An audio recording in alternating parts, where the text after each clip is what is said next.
Bonjour à tous, salut à toi et bienvenue dans le Club Lumni, l'émission où tu t'amuses autant que s'il n'y avait pas école, alors qu'en fait, c'est quand même un petit peu l'école. Et oui, on va s'amuser. La recette du club, elle est formidable, c'est très facile. Des professeurs exceptionnels, des experts dans plein de catégories qui viennent nous donner des conseils, des invités de folie et puis bien sûr, du fun.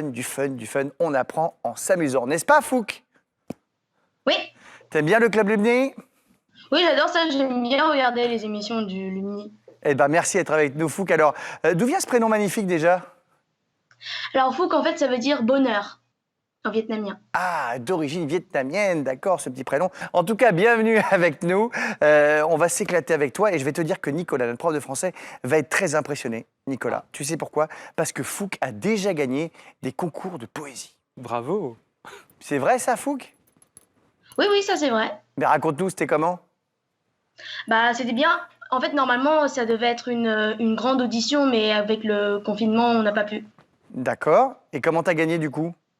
Et donc, du coup, en fait, je suis allée récupérer le prix de poésie à la résidence. Alors, on va le découvrir sûrement tout à l'heure, ton poème. Prépare-le, j'ai quand même envie d'entendre quelques vers. Et puis, figure-toi que j'espère quand même qu'il est moins long que celui qu'on va découvrir, qui nous vient du Berry. Le Berry, c'est une magnifique région française. Et ils se sont lancés un défi complètement fou, faire un poème infini. Le poème le plus long de l'histoire de la galaxie. Alors, il fait déjà des dizaines et des dizaines et des dizaines de pages. Moi, j'ai repéré des petites rimes que j'aime bien. Par exemple, je rêve que Soprano m'aide à chanter en classe. Je rêve de faire du toboggan dans l'espace. Ça n'a pas grand-chose à voir, hein, mais en tout cas, c'est beaucoup plus grand que le poème le plus court de tous les temps. À ton avis, combien de mots comporte le poème le plus court de l'histoire? 5? Ah, c'est pas mal, 5. Mais figure-toi que c'est moins que ça, c'est un. Ah, Un seul mot, c'est un poème composé en 1957 par le dénommé François le Lyonnais. Et ce mot unique, tu sais ce que c'est? C'est le mot fenouil. ah. Bah oui, le mot fenouil. Voilà, il considère que fenouil, c'est un poème. Il part du principe que chaque mot peut provoquer une émotion et que donc, bah voilà, le mot fenouil, ça te provoque une émotion. Alors c'est pas forcément génial. Hein. T'aimes bien le fenouil, toi? Pas trop. Pas trop. Bah moi non plus, je suis pas super fan, mais après c'est bon pour la santé en tout cas. Voilà, mais moi si j'avais dû choisir un seul mot, j'aurais plutôt choisi Sandy. Est-ce que tu connais Sandy Fouque? Sandy, non. Eh bien, Sandy, figure-toi que c'est une grand-mère américaine de 70 ans qui est devenue une espèce de star des réseaux sociaux. Elle a plus de 800 000 followers. Je crois que c'est son petit-fils, en fait, qui la filme tout le temps. Et il met les photos et les vidéos. Tu vas voir, on a quelques extraits. Là, c'est assez génial. Elle voulait vérifier que quand on met, tu sais, des petits bonbons qu'on connaît tous dans des Ouais. bouteilles de poisson gazeuse, eh ben, ça décolle. Regarde ça.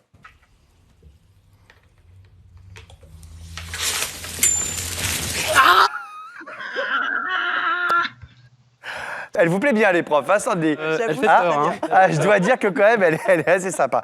Allez, on va maintenant partir dans notre émission. Et moi, je suis pas poète comme toi, Fouque, je ne suis que poète. Donc je vais quand même tenter, même si c'est acrobatique. Avant que j'abdique en Antarctique, voici le générique. Vous n'avez rien compris? Bon, bah c'est normal, c'est un poème, c'est allégorique. Voilà, c'est fantastique, il n'y a pas de hic, générique.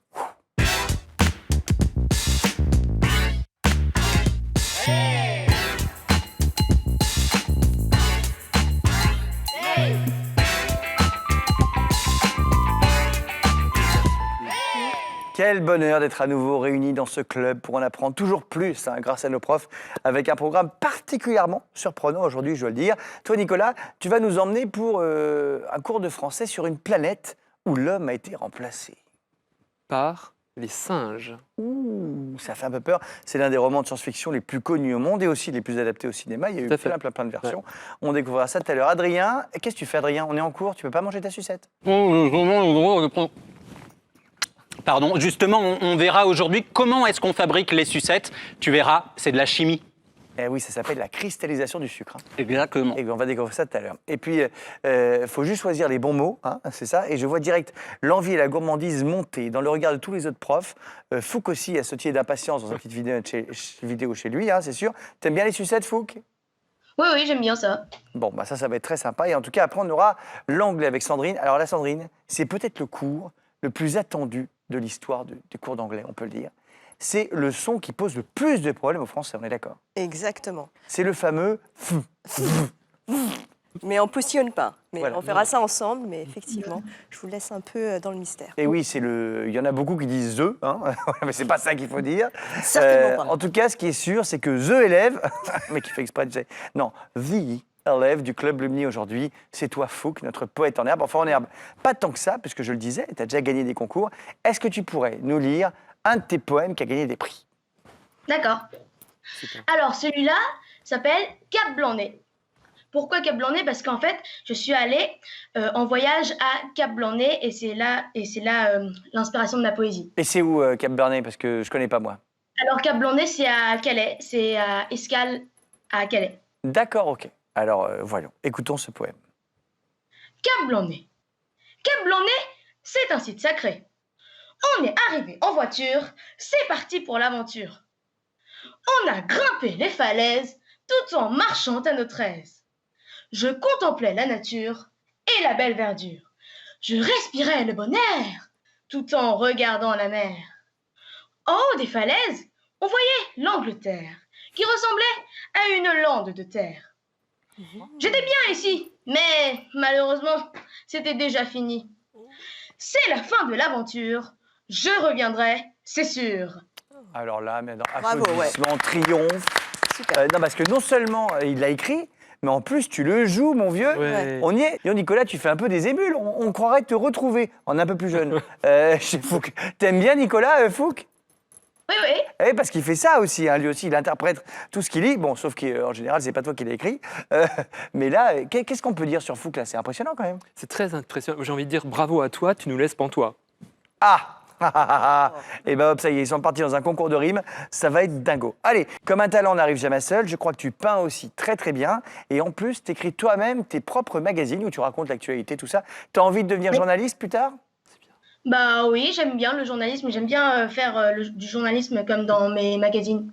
Eh bien écoute, c'est super, ça veut dire qu'en plus de peindre, tu veux aussi dépeindre la société. Et c'est exactement ce qu'a voulu faire l'auteur que va te présenter maintenant Nicolas. Il a décidé de raconter notre société et ses travers dans un livre qui est mondialement connu. Alors c'est un livre de science-fiction, moi c'est mon truc préféré. C'est terrible. Raconte-nous un petit peu Nicolas. Et en plus, c'est de la science-fiction française parce que c'est un livre écrit par un auteur français. Alors aujourd'hui, on quitte notre environnement naturel et on va se retrouver dans un avenir troublant, sur un territoire étonnant, dans un roman de science-fiction donc, qui a été imaginé par Pierre Boulle et publié en 1963, La planète des singes, qui est très très très connue. C'est une histoire très très connue. Alors, on est dans le livre. Hein. Dans le livre, on est en 2500. Une expédition spatiale composée de 2 scientifiques, d'un chimpanzé, déjà, et puis d'un homme, le narrateur, le héros, qui s'appelle Ulysse Mérou. Bien, cette expédition atterrit sur une planète qui semble présenter des points communs assez étonnants avec la planète Terre. Et le chimpanzé s'enfuit immédiatement. Il nous reste 3 expéditeurs et il rencontre très rapidement des humains qui semblent revenus à l'état sauvage et qui se montrent surtout incapables de parler. Et oui, ça c'est très étonnant quand même. Très étonnant. C'est-à-dire qu'on est dans le futur, très très loin, en 2500. On est des dans un boîtes. futur qui est donc celui de 2500 officiellement. Et puis tout d'un coup, on a ces hommes revenus à l'état sauvage. Et C'est un peu comme s'ils étaient retombés sur les hommes de la préhistoire. un petit quoi. peu, voilà. Il y a une Voilà. espèce de rétroviseur préhistorique. Ils sont recueillis par ces hommes, tentent de communiquer par signes, et 2 jours après, ils assistent à un spectacle absolument inouï et particulièrement choquant. Une chasse à l'homme est organisée par des singes et des gorilles. Et ces animaux-là semblent dotés d'une intelligence particulièrement élevée, une intelligence supérieure. Des humains sont tués lors de cette chasse à l'homme. Ulysse, lui, notre héros, Ulysse d'ailleurs c'est très étonnant comme prénom, hein, il y a une connotation par rapport à l'aventure, eh bien il est capturé et il est conduit dans un laboratoire où il est ensuite jeté dans une cage et on l'observe. Et à partir de ce moment-là, c'est absolument fascinant parce qu'il va diviser 2 scientifiques. D'abord, une femelle chimpanzé qui s'appelle Zira, qui est fascinée par l'intelligence d'Ulysse. Oui, parce qu'à l'époque, c'est vrai qu'à l'époque, les hommes qu'elle connaît, Zira, qui est chimpanzé, ils ne savent pas parler. Tout à fait. Alors que lui, il sait parler. Exactement. Exactement. Et donc, cette scientifique, elle est déjà une scientifique très ouverte sur le monde, sur la science, et elle est fascinée par l'intelligence de cet homme qui semble venir d'ailleurs. Donc, le deuxième singe qui n'est pas tout à fait d'accord avec Zira, c'est Zaius, c'est son confrère et c'est aussi son supérieur hiérarchique, c'est très important.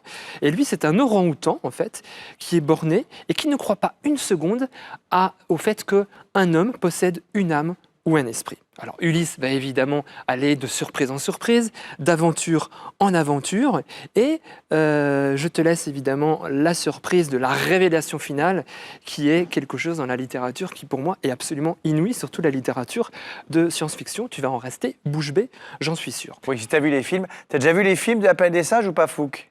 Oui, j'ai déjà vu quelques extraits. Ah, tu as vu les extraits, mais tu n'as peut-être pas vu la fin. Parce que c'est la fin qui fait tout le truc, en C'est fait. extraordinaire. C'est le twist final, hein, Tout à où on fait. découvre d'un seul coup la réalité de ce monde incroyable, qu'il ne faut pas gâcher, bien sûr, mais il faut le conseiller. Alors, c'est un petit peu violent quand même. Hein. C'est assez violent, mais Voilà. c'est très très intelligent et c'est d'une extrême richesse. Et c'est un roman justement qui nous questionne sur les comportements humains négatifs comme l'intolérance, l'esclavage ou l'expérimentation animale lorsqu'elle est pratiquée de manière cruelle.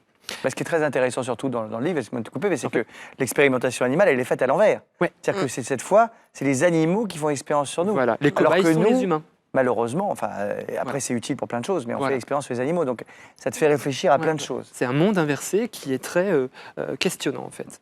Alors l'auteur, justement, Pierre Boulle, c'est un homme qui a un destin absolument incroyable, un auteur du XXe siècle. Il est ingénieur de formation et il se trouve en Asie du Sud-Est lorsque la Seconde Guerre mondiale éclate. Très rapidement, il s'investit, il décide d'entrer dans la résistance, mais malheureusement, il est capturé et il est condamné aux travaux forcés à perpétuité. Il parvient à s'évader et il rejoint les forces britanniques. Voilà, pendant la Deuxième Guerre mondiale, quelque chose d'extraordinaire en matière d'aventure, et ça a nourri aussi un autre roman qui s'appelle Le pont de la rivière Kwai. Finalement, de retour en France après la défaite allemande, il décide en 1 heure, une nuit d'insomnie, c'est lui qui le dit tel quel, de devenir écrivain, et il va honorer 7 vocations jusqu'au bout de sa vie. La planète des singes est son roman le plus connu, et va connaître une dizaine d'adaptations au cinéma entre 1968 et 2017. Voilà. Un chef-d'œuvre, on peut le dire. Totalement. Tu vas nous lire un petit extrait, comme toujours. Bien sûr, auparavant, on va parler peut-être de la langue aussi. Ouais. Ce qui est intéressant dans un roman, c'est des scènes qui sont parfois très, très tendues entre les personnages. Et comment est-ce que l'on peut comprendre ces scènes tendues? C'est la puissance du dialogue. Pour conduire, on a besoin d'un code de la route. Eh bien, pareil, pour dialoguer à l'écrit, de quoi a-t-on besoin? La ponctuation. Mais oui, la Oui, parce ponctuation, que comme ça, bien ça permet sûr. de se dire, si c'est un point d'exclamation, c'est ah, comme Voilà. ça. C'est un point d'interrogation, c'est Exactement. ah oui, tu crois que. Donc la ponctuation est utile pour 3 raisons. Première chose, savoir qui parle. Ensuite, rythmer la parole et les pensées des personnages. Et enfin, parfois révéler l'état d'esprit des personnages. Alors, c'est très simple. Avant d'attaquer un dialogue, on a 2 points. On sait que c'est l'ouverture du dialogue. Ensuite, on va à la ligne, on ouvre des guillemets et le premier personnage parle. On va à la ligne, on met un tiret lorsqu'un deuxième personnage parle, ce qu'on appelle un interlocuteur, etc. Et on a tous les tirets qui sont les uns en dessous des autres, selon le nombre de personnages qui À parlent. chaque tiret, c'est qu'on change de c'est personnage. qu'on qui change de parle. personnage. Très Exactement. classique. Alors, 3 exemples. Le premier exemple, les 3 exemples sont tirés du roman, bien entendu. De quoi s'agit-il? Implorai-je. Je préfère vous laisser la surprise, me dit Cornelius avec un petit rire. Il fait flipper, Cornelius, déjà rien qu'avec ta voix. Tout à fait. Et donc ici, on a bien tous les éléments dont j'ai parlé. Deuxième élément qui est intéressant, c'est les points de suspension qui introduisent la réflexion, l'hésitation ou l'embarras, mais aussi l'interruption. Exemple. Et vous venez de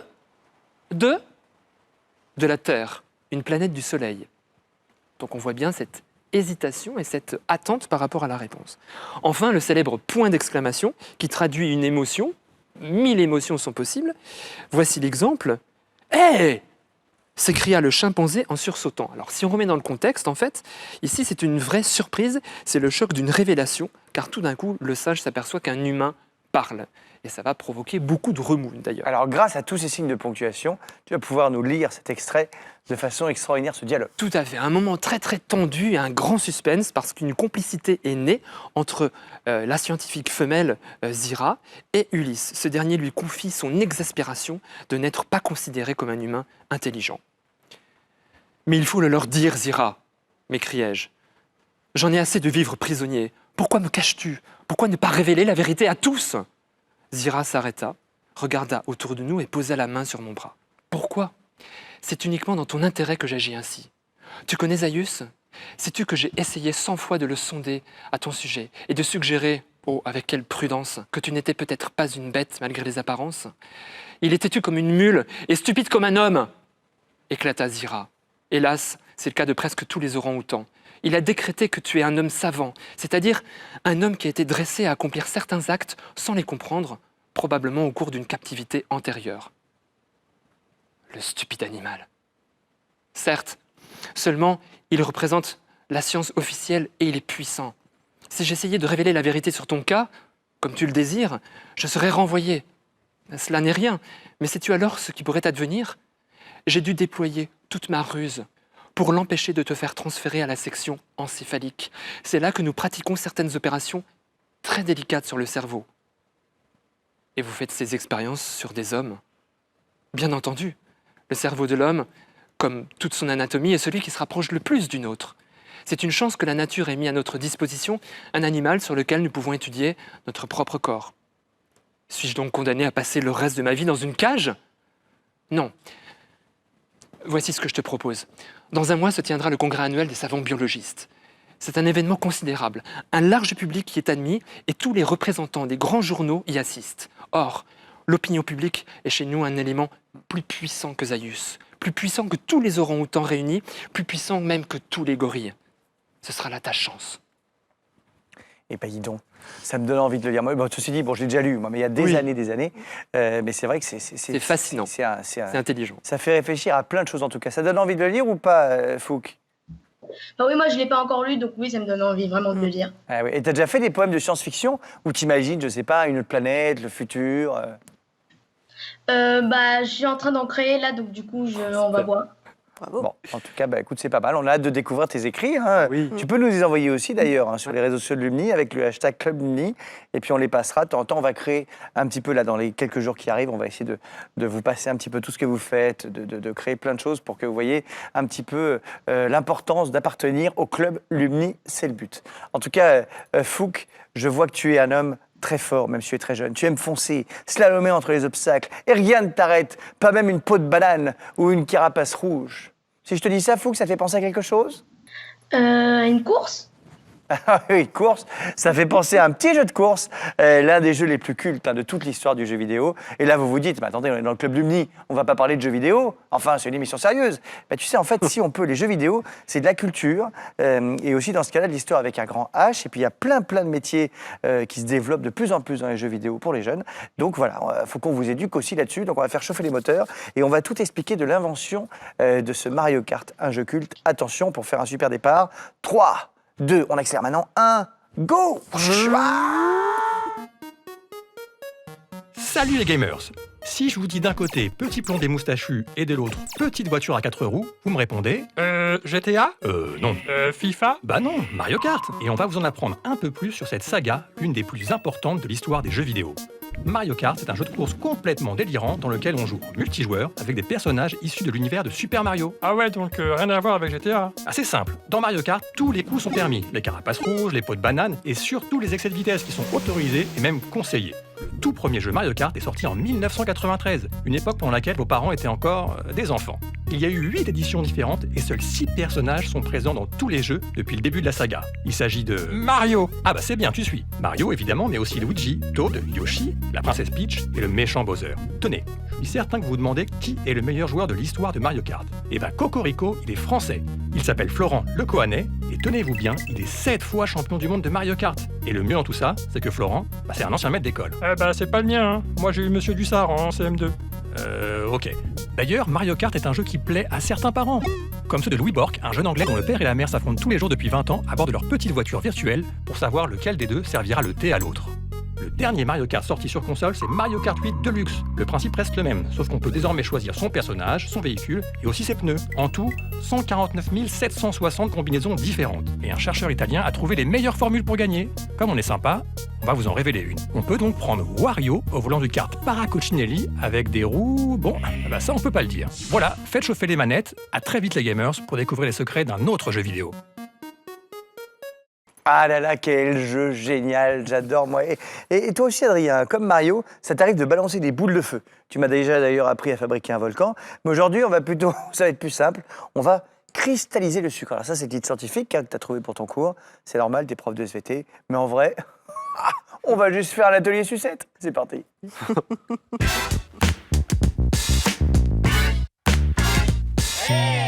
Alors, oui. ramène ta science et donc ta sucette aujourd'hui. Je savais que ça allait te plaire, ce cours, Ah bah oui. Alex.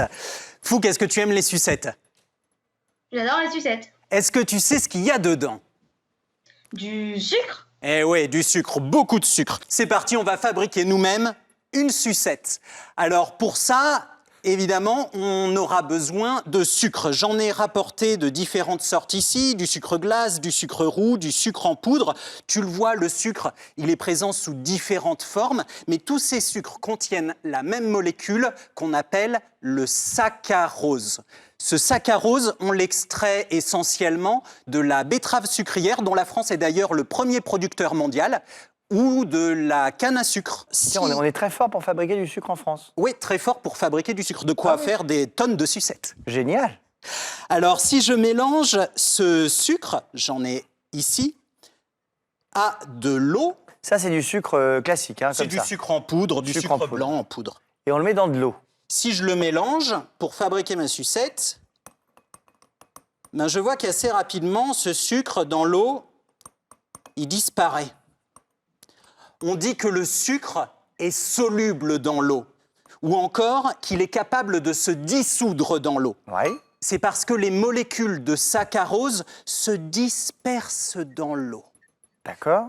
Seulement, pour faire des sucettes, il faut beaucoup plus de sucre que ça. Mais alors, beaucoup, beaucoup plus. Au moins 2 tiers de sucre pour 1 tiers d'eau. Ah oui, c'est pas les mêmes proportions que ce C'est que tu pas as les mis mêmes là. proportions. Je vais essayer de mélanger, tiens, 2 tiers de sucre pour 1 tiers d'eau. 2 tiers de sucre dans 1 tiers d'eau. Je vais touiller. Ah, Oui, déjà, c'est un peu plus costaud là. c'est un peu plus costaud. C'est un peu et plus tu de mal à vois, se dissoudre. le sucre ne se dissout plus.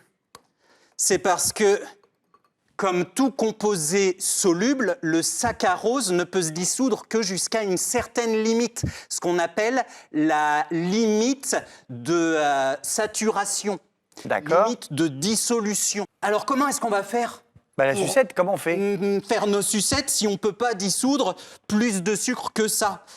Eh bien, on va faire chauffer notre mélange, notre solution saturée en sucre. Alors évidemment, on fait ça avec les parents à la maison, hein, Avec bien les sûr. parents, évidemment. J'ai fait ça ici dans cette casserole. J'ai porté à ébullition de l'eau dans laquelle j'avais rajouté une grande quantité de sucre. J'ai mélangé, tu le vois, jusqu'à avoir un sirop, une Oui, pâte. parce que c'est-à-dire que là, on ne voit plus le blanc du sucre. En revanche, on s'aperçoit bien que ton eau, entre guillemets, c'est plus de l'eau, quoi. C'est un truc très... C'est très- effectivement je sais pas, ça a l'air très un visqueux. peu visqueux, oui, c'est ça. Très visqueux. En portant à ébullition, j'ai repoussé la limite de saturation de ma solution.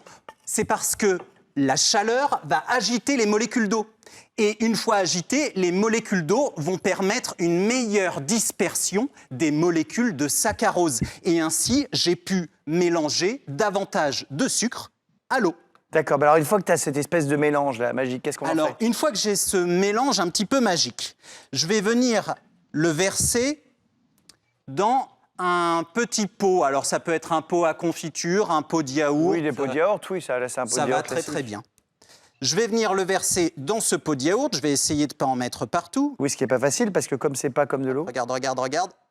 Hop là, j'en ai pas mis partout. c'est quoi? C'est comme un sirop, on peut dire. C'est presque. ça, c'est un sirop de saccharose. D'accord.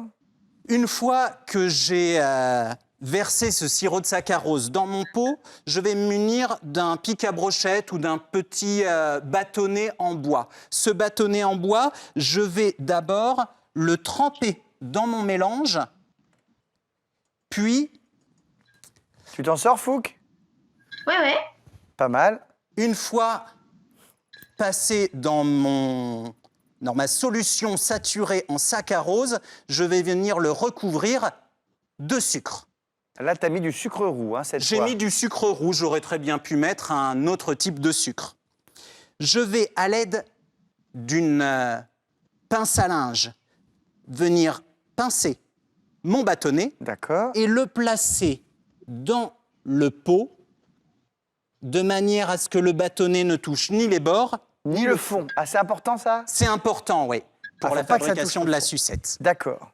Si on attend quelques jours ou quelques semaines, regarde ce qu'on observe. Ces sucettes-là, on les a faites il y a quelques jours. Ah oui, il y a déjà beaucoup plus de trucs autour que ce que tu viens de plonger dans le... Effectivement, Dans le petit on pot voit d'yaourt. déjà apparaître de gros cristaux de saccharose sur notre bâtonnet. Et D'accord. si on attend encore plus longtemps, plusieurs semaines, voilà ce qu'on peut obtenir. Des gros cristaux de saccharose. C'est magnifique, dis donc, on dirait presque des pierres précieuses, ton truc. Et oui, exactement. Ouais. Ce sont des cristaux. Ces cristaux de saccharose, ils se sont formés par un mécanisme chimique, là encore, qu'on appelle la cristallisation. C'est-à-dire qu'au cours du refroidissement, les molécules de saccharose se sont reliées les unes aux autres, mais de manière, on le voit, très géométrique. C'est un arrangement qui est très géométrique. Ah tu oui, le c'est ce vois, que je dis, ça ressemble à des pierres qu'on peut trouver... Ça ressemble effectivement à des... Bon, après, par contre, il faut quand même attendre des semaines. Hein. Donc, j'espère que tu as de la patience, Fouquin. T'es patient d'habitude? Oui. Bon, bah, c'est Oui, bien. ça va. Bah, maintenant, tu n'as plus qu'à attendre et tu pourras déguster ça. Moi, je vais essayer de goûter. Hein. Bah oui, on peut goûter. Eh bah oui, merci beaucoup, Adrien. On prend quoi Convoquer toute cette science et ces chimistes pour une sucette, là, on peut dire que tu as mis les moyens. Allez, je crois qu'on a tout compris grâce à ton cours. À part peut-être comment ouvrir facilement le papier d'une sucette, mais ça, tu m'expliqueras après. On va voir. Alors, vous savez comment on dit sucette en anglais? Hein, tu sais comment on dit sucette en anglais, Fouque? Non. C'est un super mot que moi j'adore. C'est lollipop. Sandrine, je dis pas de bêtises. Hein. Parfaitement Voilà. bien dit. Lollipop. Très joli mot, mais je ne crois pas que Maëva et Buddy vont nous en parler dans leur leçon du jour. Ils ont plutôt prévu d'autres friandises linguistiques. Regardez.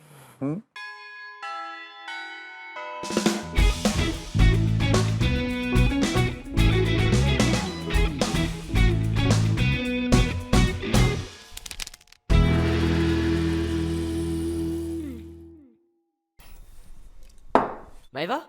Je suis sur un site américain, il propose un test qui s'appelle Test Your Friendship. Tester votre amitié. Tu veux le faire avec moi? Allez, ça t'amuse? Alors tu dois répondre à des questions me concernant pour savoir si tu me connais bien. Question 1. When is my birthday? Alors, quelle est ta date de naissance? Bah, techniquement, t'en as pas.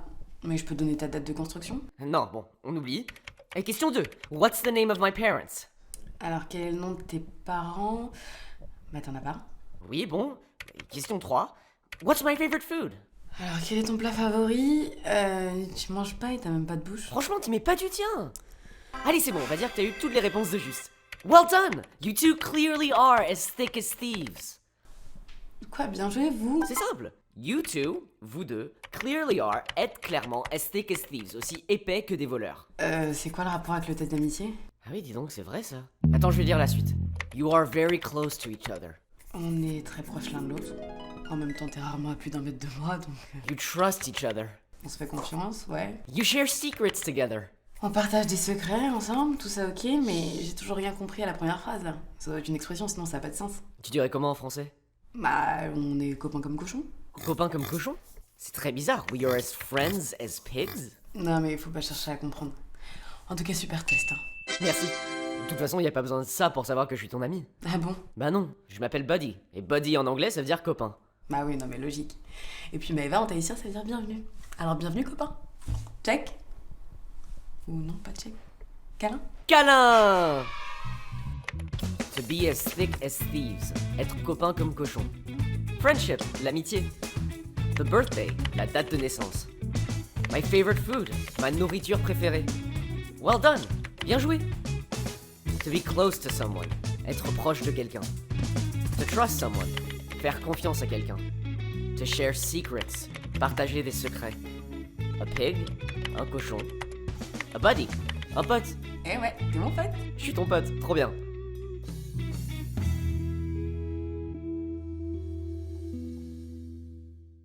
Ah, ils sont top, Maëva et Buddy. Nous aussi, on est super copains dans ce club. C'est pour ça que chaque prof prend bien soin de choisir des thèmes de cours qui permettent un petit peu, nous tous, de nous mettre en valeur, il faut le dire. Sauf Sandrine. Sandrine, qui en anglais aujourd'hui, nous met tous au pied du mur dans un cours consacré aux mots en... Enfin bref, les mots qui commencent par... Bon, J'imagine que ça va nous faire progresser. On y va, Sandrine. That's your turn. Let's go.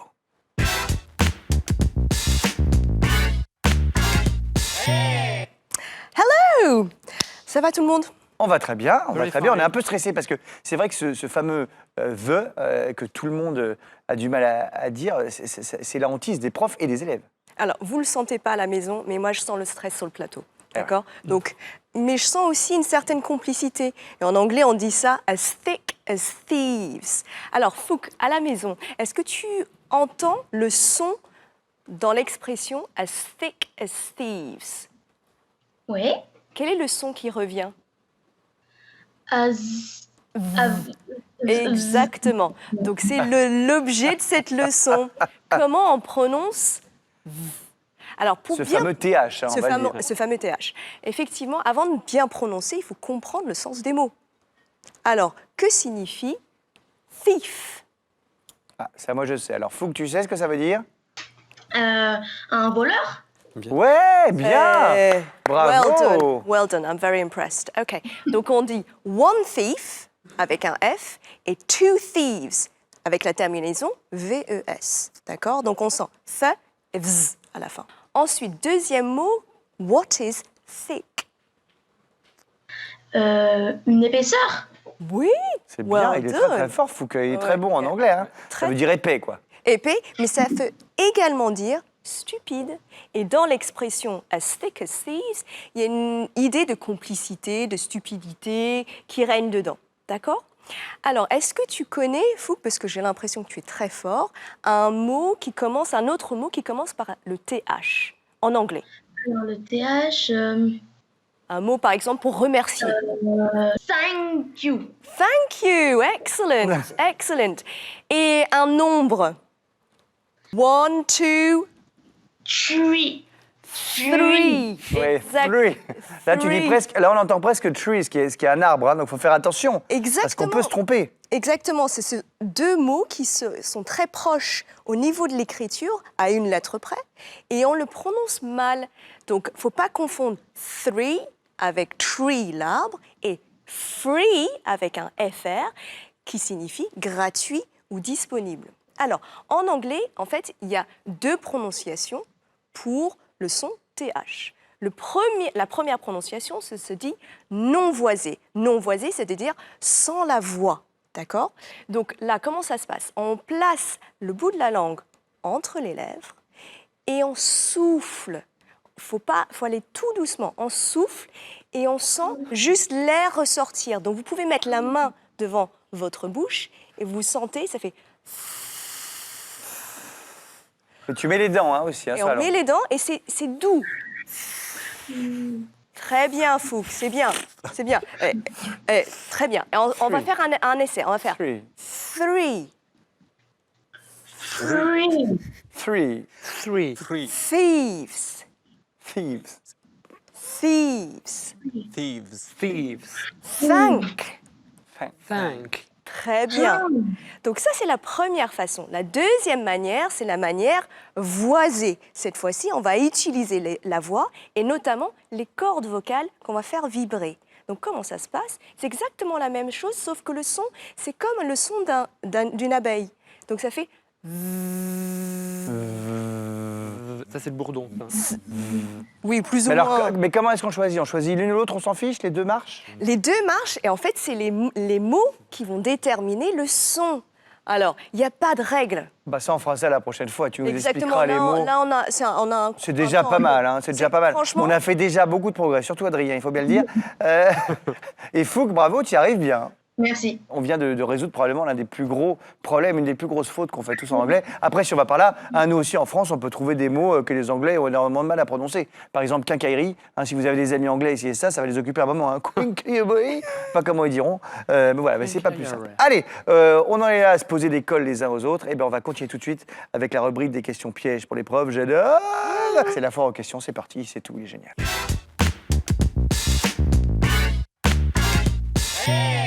Le principe de cette foire aux questions est aussi simple que les questions sont difficiles. Chaque élève, toi devant ton écran, que tu sois jeune ou beaucoup moins jeune, tu peux nous adresser ta question grâce au hashtag Club Lumni sur les réseaux sociaux et les profs vont maintenant devoir y répondre. C'est dans leur contrat, ils n'ont pas le choix. À commencer par l'interrogation de Lucas qui nous emmène aux confins de l'univers. Alors forcément, c'est pour toi, Adrien. Bonjour Lumini, je m'appelle Lucas, j'ai 11 ans. J'habite à Clermont-Ferrand, près de Rion. J'ai une question pour vous. Y a-t-il des univers alternatifs? Si oui, peut-on aller à l'intérieur d'un? Ah, Lucas, ça c'est une question fantastique, mais à laquelle je ne pourrais pas répondre. En fait, personne ne pourra y répondre parce qu'on ne sait pas. Ah, on ne sait pas s'il y a d'autres univers alternatifs en même Et temps non, on ne parce qu'il y a sait plein pas. de BD et de science-fiction, ils font alors ça. pour resituer un petit peu les choses, l'univers, c'est l'ensemble de ce qui existe. Et on a longtemps pensé que l'univers était unique. D'ailleurs, c'est le même préfixe, uni. Oui. Seulement, depuis quelques décennies, les scientifiques étudient très sérieusement la possibilité d'autres univers. À commencer par Hugh Everett dans les années 1950. Hugh Everett, c'était un mathématicien américain. Plus récemment, Stephen Hawking, un physicien britannique, a même suggéré l'idée que les trous noirs dans l'espace pourraient être des tunnels vers un univers parallèle. Des portes vers autre chose. Portes vers d'autres univers. Alors, de là à pouvoir y passer, c'est pas gagné que la vie puisse y résister à de tels passages. Mais si tu veux te retourner vers la littérature, le cinéma, les jeux vidéo, c'est un thème qui est surexploité, à commencer par Alice au Pays des Merveilles de Lewis Carroll. Oui, par exemple, ou plus récemment Interstellar par de exemple. Christopher Nolan, où on était en plein là-dedans. Nicolas, c'est à ton tour de ponctuer brillamment cette fois aux questions. Bonjour, je m'appelle Eva, j'ai 9 ans, je suis enseignante et j'habite à Toulouse. Je voulais vous demander, qui a inventé la ponctuation? Alors, la ponctuation, on en parlait tout à l'heure avec l'île de fait. Pierre Boulle. Donc, qui a inventé sur la ça? ponctuation. Alors, la ponctuation, c'est très particulier. Il y a tout un historique. D'abord, essaie de lire un texte sans ponctuation et sans reprendre ton souffle.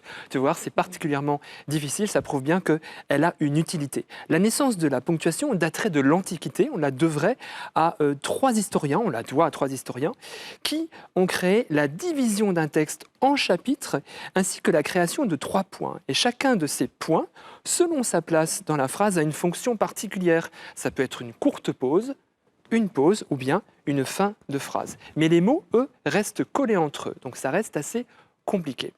Ensuite, on fait un saut dans le temps. Il faut attendre le IVe siècle, et notamment le IVe siècle après Jésus-Christ, bien sûr. Et il faut attendre Saint Jérôme, qui lui propose d'aérer le texte en ajoutant des colonnes, ainsi que des signes au cœur des phrases. Donc on commence à voir un peu la perception des mots.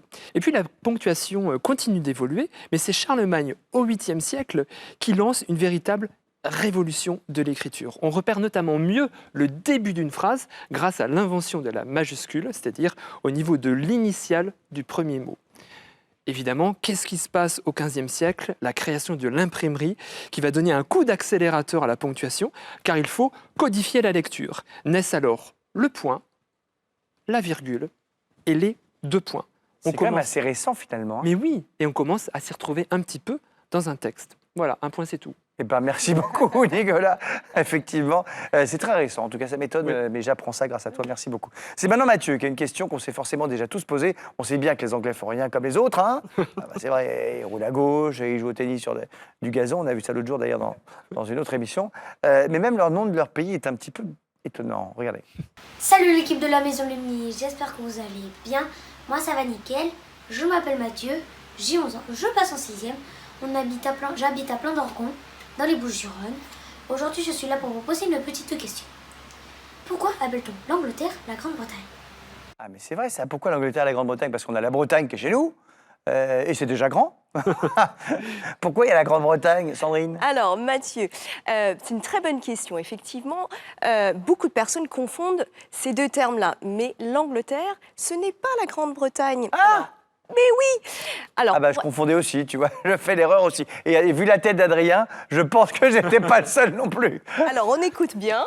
Alors, pour faciliter un peu la compréhension de ces deux termes-là, je vous propose de regarder cette carte. Donc, on voit sur cette carte, l'Angleterre, c'est une nation.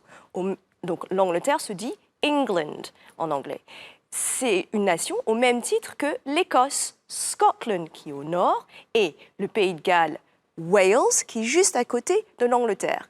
Et la Grande-Bretagne est composée de ces 3 nations. Ah d'accord. England, Angleterre, Scotland, l'Écosse, et Wales, le Pays de Galles. En fait, la Grande-Bretagne, c'est 3 pays, quoi. C'est 3 nations. C'est une entité, c'est 3 nations. Et ben voilà. Alors, je vais un peu plus loin. Peut-être vous avez entendu parler du Royaume-Uni. Oui. Alors, le Royaume-Uni, c'est quoi? C'est ni plus ni moins que la Grande-Bretagne plus l'Irlande du Nord. Alors, pourquoi l'Irlande du Nord? En 1922, l'Irlande du Nord et l'Irlande du Sud ont été séparées. L'Irlande du Sud compose donc l'Irlande, la République de l'Irlande, et l'Irlande du Nord fait partie du Royaume-Uni. D'accord, oui, c'est vrai qu'il y a plein de débats en plus en ce moment. Alors, ça, c'est un autre sujet, C'est un autre une autre sujet. question. Mais en tout cas, d'accord. Donc la Grande-Bretagne, ça n'est pas l'Angleterre et ça n'est pas non plus le Royaume-Uni. Exactement. Eh ben, tu savais tout ça, Fouque? Non, je ne savais pas du tout. Ah ben alors moi non plus. Merci beaucoup, Sandrine. C'était très utile, comme toujours. Fouque, il n'y a pas de raison que toi non plus, tu ne puisses pas bénéficier, évidemment, de la foire aux questions, d'autant que tu as fait le Oui. déplacement jusqu'ici. Est-ce que tu as une difficulté dans tes devoirs en ce moment, un blocage que tu voudrais éclaircir avec un de nos profs? Alors oui, en fait, à l'école, j'ai appris que les végétaux étaient très variés. Mais je me suis posé une question. Pourquoi les champignons ne sont pas des végétaux? Bah, comment? Attends. Les champignons, c'est pas des végétaux? Eh bien, pendant très longtemps, on a fait la même confusion que toi. Il faut qu'on pensait que les champignons étaient des végétaux. Il a fallu attendre l'invention du microscope et puis beaucoup plus récemment des progrès techniques dans les années 1950-1960 pour qu'à la fin des années 60, on mette les champignons à part. Alors, tu vas me dire, oui, mais pourquoi? Si on regarde leurs cellules à ces champignons, contrairement aux cellules de végétaux, elles ne possèdent pas de chlorophylle. La chlorophylle, c'est la molécule qui permet la photosynthèse aux végétaux, c'est-à-dire de capter l'énergie lumineuse pour pouvoir fabriquer leur propre nourriture. Les champignons, ils sont incapables de ça. Les champignons, eux, ils se nourrissent en absorbant leurs nutriments directement sur d'autres êtres vivants à travers la paroi de leurs cellules. C'est ce qu'on appelle l'absorbotrophie. Et c'est une des raisons pour lesquelles on les classe à part. Eh ben, c'est génial. Tout à l'heure, toi, tu faisais une tête pas possible quand tu as découvert que la Grande-Bretagne, c'était pas l'Angleterre. Eh ben, figure-toi que c'est Nicolas qui a fait une tête pas possible, et Sandrine aussi, en découvrant que les champignons n'étaient pas des végétaux. On apprend, et oui, on apprend tous les jours. Il n'y a pas d'âge, comme je dis toujours dans cette émission, pour l'apprentissage. Fouque, tu as eu la réponse que tu voulais? Oui, merci. Eh ben, en tout cas, nous aussi, on a bien appuyé sur le champignon dans cette émission. On a appris plein de trucs. C'est déjà l'heure de dire au revoir à nos profs. On les remercie évidemment pour ces cours, à nouveau très instructifs. Merci aussi à toi, Fouque. Tu as été génial. Et on va voir maintenant ce que donne la seconde partie. Quel plaisir de vous retrouver si vous nous rejoignez à l'instant, comme moi, comme les profs ici présents. Vous allez avoir la chance de rencontrer Fouque. Salut Fouque, ça va? Oui, ça va. Alors, vous savez, les filles, il est un peu Fouque. Hein. Tu fais toi-même des magazines, c'est un truc de fou. Oui. Enfin, c'est un truc de fou, du coup. Fais voir. Alors voilà, j'en ai un là. Et tu racontes quoi dedans? Voilà, L'actualité, la météo, tu fais quoi? Oui, tout ça. C'est génial, dis donc, c'est vachement bien. Peut-être tu es un futur journaliste en herbe. Hein. Journaliste. Peut-être que tu vas faire ça. En tout cas, tu vas voir, on va s'amuser. Sarah, qu'est-ce que Fouque va pouvoir construire de complètement Fouque avec toi aujourd'hui? Une montgolfière pour décorer sa chambre. Une montgolfière? Une Mais qui s'envole et qui suspension. tout? Un tout petit peu plus petit. Un peu petit, d'accord, on va voir. Et puis Laetitia, notre veto chérie, toi tu vas nous faire découvrir un super pouvoir de l'un des animaux de compagnie préférés des Français, le toutou. Et voilà. Et on est avec Réa. Et on est avec Réa, C'est génial. un petit bichon havané de 4 mois. Elle a juste 4 mois. Bichon havané, trop mignonne, elle est trop chou. Et puis tenez-vous bien, vous découvrez mon super pouvoir à moi, ma faculté hors norme à danser comme Michael Jackson.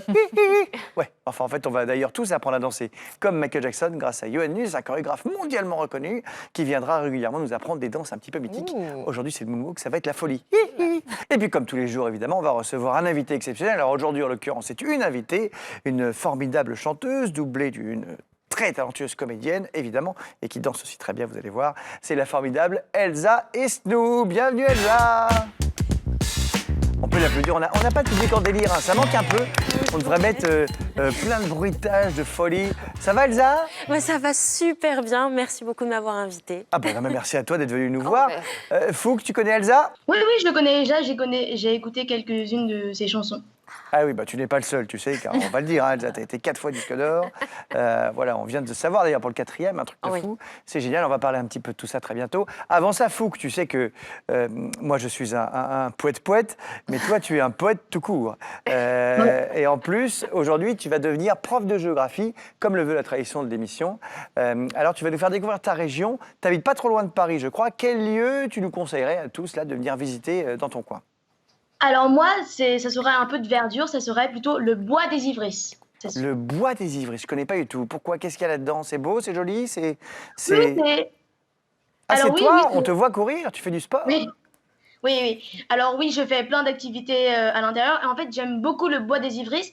J'aime tellement le bois des Ivrisses qu'en fait, j'ai même décidé de faire un coup de propre au bois des Ivrisses. Donc du coup, je ramasse les déchets, tous les déchets qui se trouvent dans le bois des Ivrisses pour que le bois des Ivrisses soit plus propre et que d'autres personnes puissent se promener sans que le bois des Ivrisses ait plein de déchets partout. Eh ben, on te remercie. Donc, il est où ce bois des Ivrisses? Exactement, il est près de quelle ville?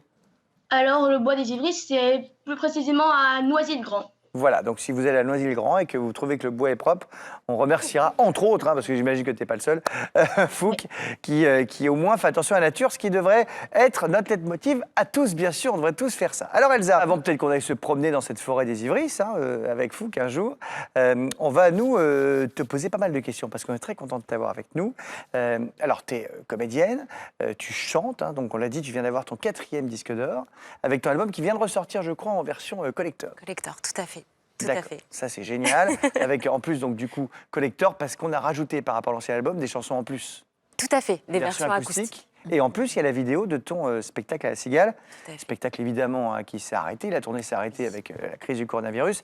Mais normalement, on te retrouvera bientôt sur scène. J'espère, si tout va bien, on croise les doigts, la tête, tout ce qu'on peut croiser en novembre, voilà, pour une grosse date à Paris. Le Zénith. Au Zénith. Le 8 novembre. Zénith, là, tu te rends compte? Ouais. C'est chouette de faire ça quand même. C'est magnifique. Ce serait pour la 2e fois du coup. Parce que je l'ai fait aussi, donc une première fois, l'émotion était bien présente, les larmes aux yeux, et je remercie infiniment le public qui est toujours là. Voilà, toujours là pour moi. Et oui, qui t'a suivi partout, hein, aussi dans Danse avec les stars, évidemment, où tu es allé très loin. C'est vrai que tu as la chance d'avoir une grosse communauté, et ça, c'est pas donné à tout le monde. Et donc, du coup, quand tu es en concert et tout, ça te fait quoi quand tu vois des milliers de gens comme ça qui viennent pour toi? Qui viennent pour toi, qui crient ton nom dans la salle, et en plus, qui chantent tes chansons par cœur. C'est un truc de fou. Moi, je vis clairement mon rêve, en fait. Je vis un rêve éveillé. Je suis énormément reconnaissante envers le public. Mais c'est ton rêve d'enfance ou quand tu étais enfant, tu pensais pas du tout que tu allais faire ça? C'est-à-dire que j'en rêvais, mais je ne pensais pas que j'aurais la chance de le faire un jour. C'était dans mes rêves, en fait. Mais c'est venu très tôt, cette envie, parce que du coup, tu es un peu multifacette, quoi. Danse, chant, comédie. C'est venu très tôt. Tu as commencé à quel âge à te dire, tiens, j'ai envie de faire ça? En fait, on va dire donc que la musique a précédé la comédie, parce qu'on va dire donc depuis, je ne me rappelle même pas l'âge auquel j'ai commencé à chanter. Donc j'ai toujours chanté. Après, on va dire que la comédie, donc j'ai passé pour faire plaisir à mes parents aussi, c'est normal. Il fallait faire les études, on va dire dites normales, très sérieuses. Et après, le domaine artistique, je me suis lancée quand j'ai rempli ma mission d'avoir mes examens. Et du coup, mes parents m'ont dit, ok, c'est bon, tu peux faire ton école de cinéma. Et du coup, j'ai fait mon école de cinéma. Ensuite, il suffisait pas de faire qu'une école de cinéma. J'ai passé des castings. Et puis, ça a été au moment où j'y croyais plus, où là, ça a fonctionné. Et je suis reconnaissante envers la vie. Voilà, vraiment. Et on a vu une photo de toi qui est passée à l'image quand on était un petit peu plus jeune, parce que tu es toujours très jeune. Mais regarde, cette photo magnifique, on te voit, et donc, on dirait, mais oui, tu fais déjà comédienne, donc déjà au bord de la plage, comme ça, on se croirait. Hein? Déjà actrice. Mais oui, déjà actrice, magnifique, elle pose et tout, sublime. T'étais bonne en classe ou pas? Et j'étais sérieuse, oui, je travaillais. Bon, il y avait une matière que tu préférais par rapport à d'autres? Oui, alors français, philo, anglais, voilà. Moi, j'étais une littéraire. J'ai passé un bac L, et après, j'ai fait une licence d'anglais. Donc, c'était vraiment ça que j'aimais, les langues. D'accord, les langues. Alors, fallait pas me parler des maths. Non, les maths, oui, mais tu sais, on est très bons profs. Hein. Tu devrais regarder le Club Lumni tous les jours. On n'a pas des maths tous les jours, mais enfin, on a très souvent des maths et on apprend plein de trucs. Alors, on va faire une petite interview qu'on fait tous les jours dans cette émission. Hein, c'est un petit peu le retour dans le passé. C'est comme dans la chanson d'Alain Souchon. Tu vois, les enfants qui nous regardent ne connaissent pas forcément Alain Souchon, mais il y avait une chanson où il faisait « J'ai 10 ans, Alors, tu vas imaginer maintenant que Elsa Isnou a de nouveau 10 ans. Voilà, et que tu te réveilles, là, tu as 10 ans dans le monde d'aujourd'hui. Et du coup, ta chanteuse préférée, là, aujourd'hui, ce serait qui, à ton avis? Taylor Swift, direct. Ah, Taylor Swift. C'est c'est the méga star américaine. Hein. Ah oui, j'adore. Vraiment. T'adores. J'aime son univers, j'aime ses musiques, j'aime ce qu'elle est, tout ça. Ouais, elle fait des clips incroyables Ah, aussi. oui. Voilà, toi, tu as fait un super clip, le dernier, avec Anthony. Anthony Colette, que j'adore personnellement, qui est adorable et que j'ai la chance de bien connaître, avec qui tu avais fait Danse avec les stars. Tout à fait. Et le clip est top. Je sais pas, sur un petit extrait de la musique qu'on pourrait peut-être passer. Dans la nuit, j'ai prié pour qu'enfin tu comprennes. Et Fou qui danse, hein, parce que Fou qui connaît toutes les chansons. De t'avoir fait pleurer. Et tu regardes aussi les séries où il y a Elsa? Alors justement, en fait, il y a des séries où il y a Elsa, où en fait, je savais pas que c'était Elsa. Ah, tu regardais l'émission de l'amour, tu savais pas que c'était Elsa? Si tu avais 10 ans aujourd'hui, quel film ou quelle série tu regarderais en boucle? Ah, je veux dire bonjour. Mais depuis tout à l'heure, Réa veut aller sur ses Ah bah voilà. Ah oui, elle fait des Je suis bisous. désolée, je suis archi fan des chiens. Si tu avais du coup 10 ans aujourd'hui, quel film ou quelle série tu regarderais en boucle? Quel film ou série je regarderais en boucle? Je regarderais quel film ou série? Bah, le film, je dirais Titanic. Titanic, ouais. Et les séries, tu regardes des séries à la télé en ce moment? Série, je regarde beaucoup Les Mystères de l'amour. Bien sûr. Non, mais franchement, oui. Après, j'avoue que je regarde beaucoup des séries américaines aussi. Elsa, une question que tout le monde se pose à ton sujet. Quelle est ta pizza préférée? Ah, c'est un rituel dans l'émission. C'est un rituel dans l'émission. Ah, ma pizza préférée, 4 fromages. En fait, Ah, ça c'est sûr? Je suis une fan de fromage. Fromage fondu, tout. Ah, j'adore. Aucun doute. Aucun doute. Ah oui, c'est la première fois, je crois, qu'on a 4 fromages. C'est vrai? Tu me diras en même temps, ça fait qu'une semaine qu'on a commencé. Donc, mais c'est déjà bien. C'est déjà bien. C'est original. Alors, on va aborder maintenant un truc que les gens ne savent peut-être pas forcément. Suspense. Quand tu étais petite, tu adorais dessiner, en fait. C'est vrai. Tu aurais pu être dessinatrice, peut-être. Je rêvais un jour de voir mes dessins s'animer. Voilà. Alors, on a retrouvé, regarde, tes dessins d'enfants, c'est incroyable. On dirait, ah oui, c'est vachement bien, hein. Il y a des trucs de manga presque. Mais oui, il y a une patte. Il y a un style Esnou. Il y a une patte. On peut le dire. Et du coup, ça m'a donné idée pour ton petit défi du Club Minute. C'est un truc qu'on fait à nos invités. On fait toujours un petit défi. On va aborder, on va aller sur la table là-bas à l'atelier faire un petit dessin. T'as vu comment elle dessine bien, Fouque? Parce que je sais que toi aussi tu dessines, hein. Ouais. Regarde, Fouque aussi dessine. Tu peux nous montrer tes dessins, du coup, Fouque aussi? Oui. Alors j'ai ce dessin. Voilà, ça fait penser évidemment à la Chambre jaune, hein, de Vincent Van Gogh, que tu as réinterprété à ta façon, vachement bien fait, hein, peut-être un futur Van Gogh, très très beau. Et ben regarde, on va voir comment Elsa dessine dans le petit défi du jour. Attention, tu peux rendre Réa à Laetitia. Alors là, prépare-toi. C'est pas facile. Hein. Ouh là là, c'est pas facile. Nous avons ici du papier, des crayons. Tu vas avoir une petite minute. Si c'est horrible, c'est pas grave. Hein. Une minute? Ne t'inquiète pas. Non, mais peut-être un petit peu plus. Pour réaliser mon portrait. Voilà. Je suis ton modèle, je suis ta muse, je suis tout à toi. Place au talent de dessinatrice d'Elsa Esnou, mesdames et messieurs. J'ai très très peur. On va peut-être mettre un petit peu la musique. Hein. Mets-toi un peu la musique pendant que Elsa dessine. En fait, je vais te faire un peu à ma façon, quoi. Hein. Voilà, mais tu fais ça hyper vite en plus. Façon manga, quoi. Et c'est incroyable. Tu fais ça.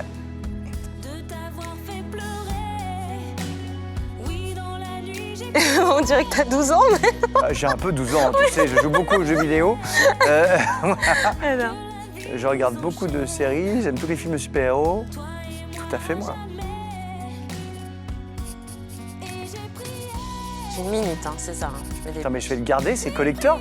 Vous rigolez, mais je vais me l'encadrer à la maison. C'est vrai en plus. Ah oui, puis tu fais tout et tout, hein, tu sais faire tout comme... Mais franchement, t'aurais pu faire ça. Pourquoi tu fais pas un clip en dessin animé avec tes dessins? Oh, c'est... Bah écoute, non, mais tu vas peut-être lancer une bonne idée. Bah non, mais c'est vrai, franchement. Tu n'y as pas pensé? Bah non. Non, bah non. voilà. Non, où je m'étais dit que pourquoi pas, je pourrais faire je sais pas, une BD ou un truc comme ça. Enfin, j'en sais rien, je dis ça, mais... Non, mais Attends, comment t'es habillée? Comme ça. J'ai des bandes un peu, j'ai mis ça, parce que comme on a Michael Jackson tout à l'heure qui vient, j'ai mis des bandes parce qu'il aimait bien les bandes.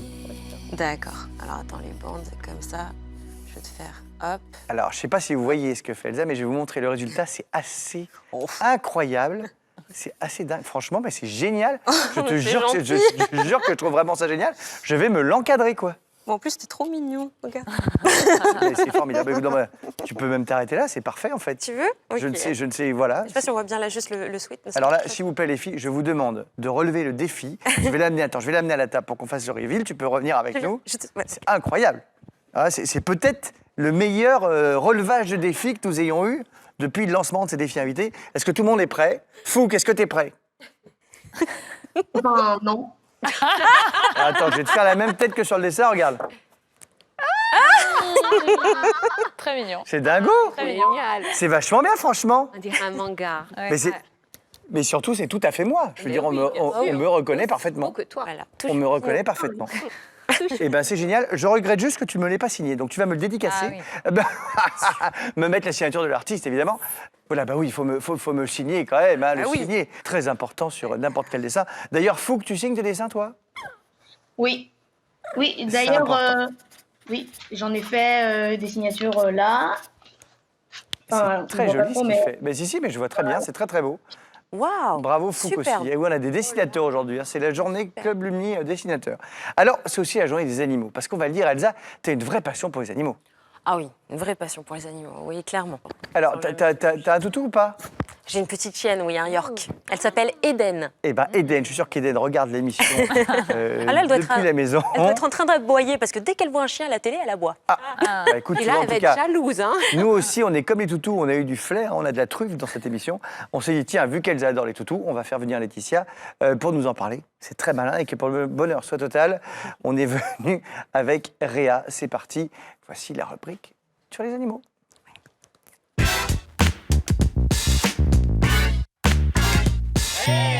Alors Laetitia, quand on est vétérinaire, quand on a l'habitude de voir des tas et des tas et des tas de chiens toute la journée, de toutes les races différentes, C'est vrai. qu'est-ce qu'on a envie de dire aux gens qui aiment les animaux, qui aiment les toutous? Qu'est-ce qu'on peut leur apprendre comme secret sur le pouvoir des chiens? Ah bah, ils ont un très grand pouvoir. Est-ce que Fouque, tu connais le premier sens chez le chien, celui qui est le plus développé? Celui qui est le plus développé, l'odorat. Oui, c'est l'odorat. Bravo. Il est 100 000 à 1 million de fois plus développé que nous. Ah, 100 000 fois plus développé que nous, au moins. Exactement, c'est son premier sens. En fin de compte, nous, on voit le monde en images, puisque la vue, c'est notre premier sens. Et bien, le chien, il voit le monde en odeur. Et 1/3 de son cerveau est consacré à l'interprétation des odeurs. Nous, c'est juste 5% quand même. Hein. On est vraiment petit en odorat. Ah ouais, hein. on est loin, loin du toutou. Et voilà, et l'odorat, ben, ça lui sert beaucoup à lui. C'est très précieux pour le chien et c'est précieux aussi pour nous, puisque l'odorat du chien peut aussi sauver des vies humaines. Je vais vous en parler. Mais d'abord, comment le chien renifle, comment il sent?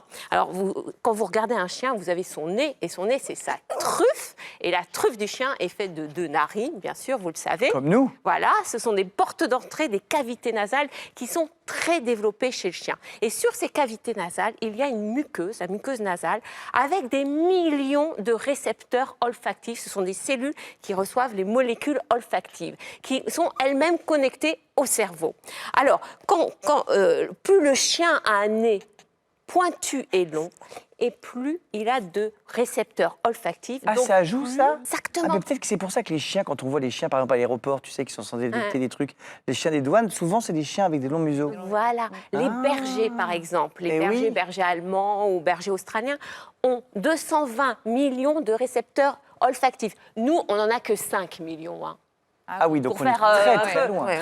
Alors, les bulldogs, qui ont un nez qui est quand Écrasé. même plat, Ah oui. écrasé, hein, qui ont un nez court, eux, ils en ont 2 fois moins. Mais ils en ont beaucoup plus que nous. Que aussi. nous, quand même, oui. Alors, le champion, toute catégorie chez les chiens, c'est le Saint-Hubert. Je ne sais pas si vous connaissez ce chien, c'est un chien de chasse. On dirait un nom très de grand fromage. chien. Voilà, alors je crois qu'on va avoir une photo de lui. Ah, on le voit. Voilà, c'est un grand chien de chasse. Et ben, il en a 300 millions de récepteurs olfactifs. C'est le chien qui a le plus grand flair.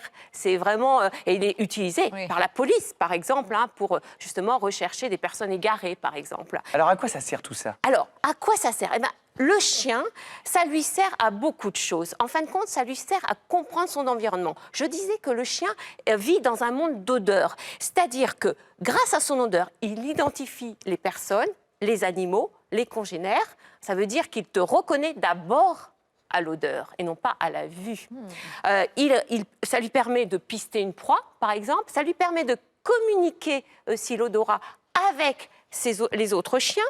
Ça lui permet aussi de s'orienter dans l'espace, de retrouver son chemin. Parce qu'en fin de compte, tout endroit, pour lui, ce n'est pas une image, c'est une odeur. Et c'est comme ça qu'il retrouve son chemin, qu'il revient C'est dingue chez ça, lui. ce que tu dis. Tu savais tout ça, Fouque? Bah non. Bah non, moi non plus. Et voilà. Et quand un chien explore un environnement, alors nous on regarde l'environnement pour l'explorer. On se dit, tiens, il y a une jolie table, un bel escalier par lequel Elsa est Voilà. arrivée. Et lui, il y va par son nez. Il explore par son nez. C'est pour ça que dehors, ton chien, quand il est dans la rue, il a le nez au sol. Dans le bois, il a le nez au sol. Pourquoi? Mais parce que justement, il recherche les odeurs. Il recherche les odeurs d'autres proies, par exemple, ou d'autres choses, ou des choses à manger, mais aussi, il regarde les odeurs des autres chiens. Pour marquer son territoire, le fameux truc où on marque son territoire. Et voilà, et c'est pour ça qu'il a toujours le nez dans les urines des autres chiens, parce que ça lui donne beaucoup d'informations sur les autres chiens du quartier. En fin de compte, il relève ses messages dans les urines des autres chiens. Il relève ses mails. En gros, c'est intéressant, ou c'est différent. C'est un peu différent, mais c'est pour ça que c'est important quand tu sors ton chien qu'il renifle bien partout. Souvent, on est en train de tirer sur la laisse du chien en disant « Non, renifle pas, c'est sale, c'est ça ». Oui, il faut le laisser. Non, justement, il explore son environnement. Et alors, ça nous sert à nous, humains. Et oui, c'est très précieux pour nous, ça nous rend beaucoup de services. Alors, au début de la domestication, on se servait du flair du chien, surtout pour la chasse. Mais après, on s'est aperçu qu'on pouvait l'utiliser aussi pour d'autres choses. Par exemple, la police, les forces de l'ordre l'utilisent pour la recherche de stupéfiants, d'explosifs, d'armes. Mais aussi, le flair du chien sert au sauvetage des vies humaines. Ah oui, Par dans exemple, les avalanches, par exemple. Les avalanches. Les Oui, parce que chiens sous la neige, d'avalanche. ils peuvent sentir qu'il y a quelqu'un qui est enfoui sous la neige. À plusieurs mètres sous la neige, ils sentent l'odeur d'une personne. Vous vous rendez compte? C'est génial. C'est incroyable. Mais aussi, ils peuvent aussi sentir les personnes aussi qui sont ensevelies par les tremblements de terre, par exemple, mais aussi les personnes qui se perdent dans les bois, etc. Ils suivent comme ça les pistes. Eh bien, c'est génial. Bah, merci beaucoup pour Ça y toutes est. ces infos. C'est T'as vu, incroyable. Fouque, c'est impressionnant tout ce qu'ils peuvent faire les toutous, hein? Ouais. Eh bien, écoute, moi, Je j'ai appris saurais plein de trucs. pas. Elsa, j'espère que tu as appris plein de trucs sur ton animal préféré. Oh bah oui, oui. Non, puis je les trouve encore plus merveilleux. Alors. Et oui, ils Ce sont sont dingos. des héros quand même. Hein, Des héros, Des c'est le mot. super-héros. C'est le Des mot. super-héros, d'où le super-pouvoir. Merci beaucoup, Elsa, d'être venue nous faire un coucou. On rappelle donc que ton album, qui s'appelle Elsa et Snoop, donc comme ça, au moins, c'est facile, vient de sortir en version collector. Voilà, 4, parce que c'est le 4e, évidemment, et disque d'or aussi. Et on espère surtout... Ah oui, c'est vrai. En fait, je dis ça, mais c'est parce que tu fais le 4 avec la forme de ton corps, en fait. Mais oui, c'est ça, bien vu. Il y a le petit chiffre. Et oui, il y a le chiffre aussi. C'est vrai que c'est toi qui le fais. Et puis on te retrouve évidemment à la télé, dans l'émission de l'amour. Merci beaucoup d'avoir été avec Merci. nous. Et maintenant, on va passer à Sarah, qui elle aussi a un super pouvoir. Hein. Tu la connais peut-être pas forcément. C'est pas ses cheveux dont je parle. Ça se passe pas non plus dans la truffe. Ce sont ses doigts de fée. On a hâte de découvrir ce que tu vas nous apprendre à faire aujourd'hui. C'est parti. Merci Elsa.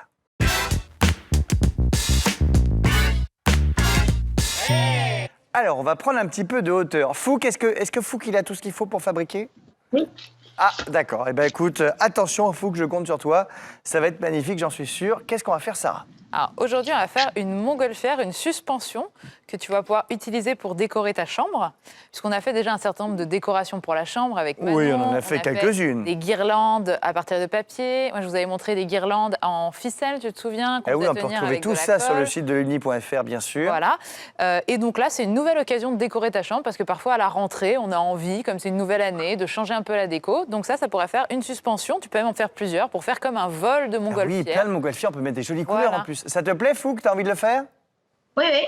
Alors, comment on y va? Tenter de la petite montgolfière. Il nous faut des feuilles de papier un petit peu cartonné, un petit peu rigides. Papier à dessin, quoi. Papier à dessin. Tu peux les avoir de couleur ou tu peux les avoir blanches et les décorer toi-même. Oui, parce que là, c'est un peu ce que toi, tu as pris des feuilles. Moi, j'ai pris des feuilles déjà décorées. Et oui, c'est Tu très peux joli. aussi réutiliser des vieux dessins que tu peux recycler pour faire ta montgolfière. Donc, Ah bah, pas vraiment, les dessins de tout Fouque, est ils sont possible. tellement beaux, les dessins de Fouque, qu'il ne faut pas les plier, les découper, on les garde comme ça. Ensuite, il te faut de la ficelle, des pinces à linge, ça c'est pour le montage, de la colle également, un pinceau, des ciseaux, une petite agrafeuse. D'accord, On est parti? On est parti. Alors, on va commencer par dessiner la forme de notre montgolfière. Donc pour ça, tu prends simplement une feuille et tu vas venir dessiner la forme, mais comme si tu voyais la montgolfière de profil. Donc imagine la C'est montgolfière de un profil. peu comme une ampoule, quoi. Un peu comme une ampoule, voilà, un peu comme une ampoule. Donc tu peux le faire à main levée, hein, ça n'a pas forcément besoin d'être parfaitement régulier, parce que je vais te donner une petite astuce après pour que ce soit bien régulier. Toi d'ailleurs, moi je ne suis pas du tout partie Regarde, on a les vraies images de montgolfière qu'on voit à quoi ça ressemble. Effectivement, c'est une espèce de gros ballon. Hein, Bah, tu as le gros ballon et en dessous, tu as la nacelle qui est retenue avec des fils. Ensuite, une fois que tu as fait à peu près le profil de ta montgolfière, ça n'a pas besoin d'être très régulier. La petite astuce que je te donne, c'est que tu vas essayer de la plier par le milieu et on va la découper pliée, ce qui va nous permettre de faire quelque chose de justement très symétrique. Donc, tu essayes de viser le milieu de ta montgolfière. D'accord. Tu replies. Donc là, j'obtiens une forme de demi-profil de ma montgolfière. La moitié de la montgolfière. Voilà, c'est ça que je vais découper. Ah, et mais du c'est coup, vrai j'aurai que quelque comme chose tu de coupes très qu'un côté, régulier. forcément, ça va être pareil de T'as l'autre tout côté. compris l'astuce. Ah, donc c'est pas grave si on dessine pas très Donc bien. c'est pas grave si on dessine pas très bien, si c'est pas complètement symétrique. C'est très compliqué à main levée de faire quelque chose de complètement symétrique. Mais en faisant cette petite technique, là, j'ai un Et comme en profil plus après, qui tu est as besoin de les parfaitement plier régulier. quoi qu'il arrive, c'est très bien. Et voilà, c'est du 2 en 1. Une fois que tu as ta première forme, donc qui du coup est parfaitement bien symétrique, tu vas l'utiliser pour faire 4 autres petits papiers comme ça.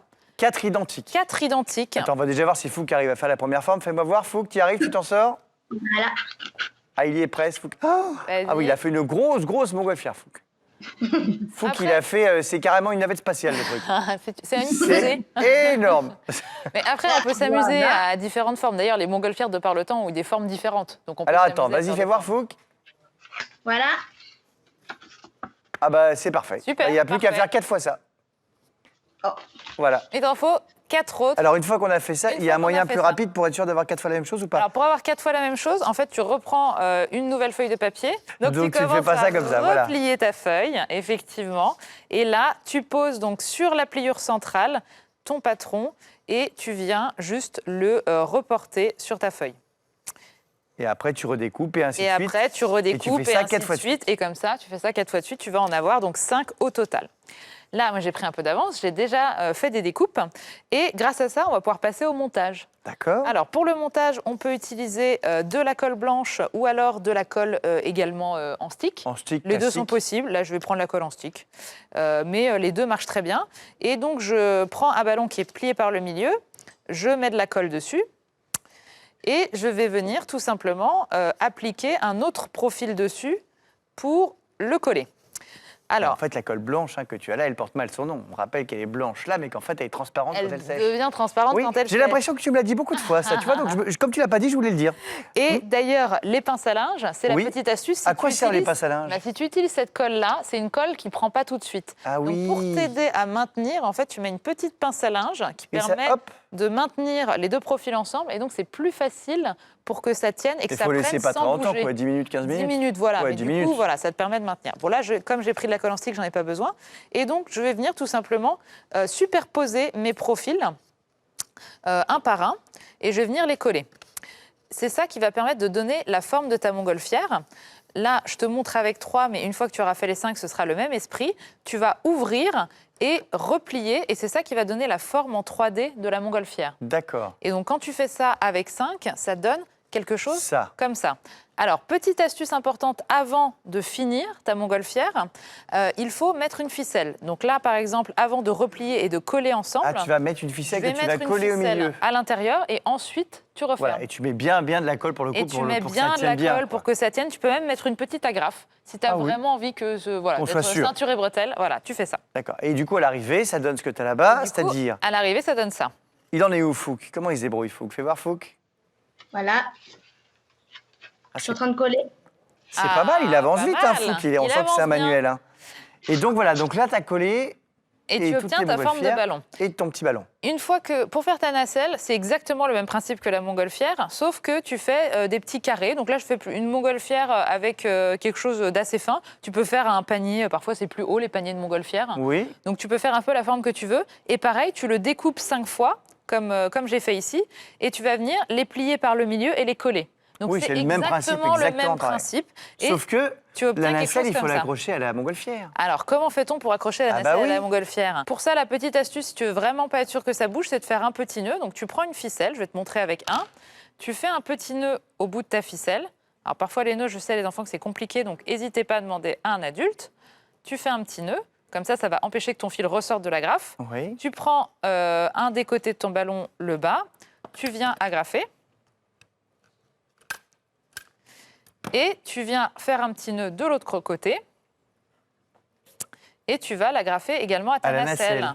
Enfin, Voilà. à un de tes bouts de nacelle. À un de tes bouts de nacelle. Alors après, il faut vraiment les faire. Faut faire attention quand tu les. Faut pas se tromper de morceaux de nacelle par rapport aux morceaux de montgolfière. Ah bah sinon ça va croiser les Ah bah fils oui. et là ça va va être marcher la beaucoup catastrophe. moins bien. Donc tu les fais les uns après les autres simplement en tournant en fait au fur et à mesure sur ton ballon et sur ta nacelle.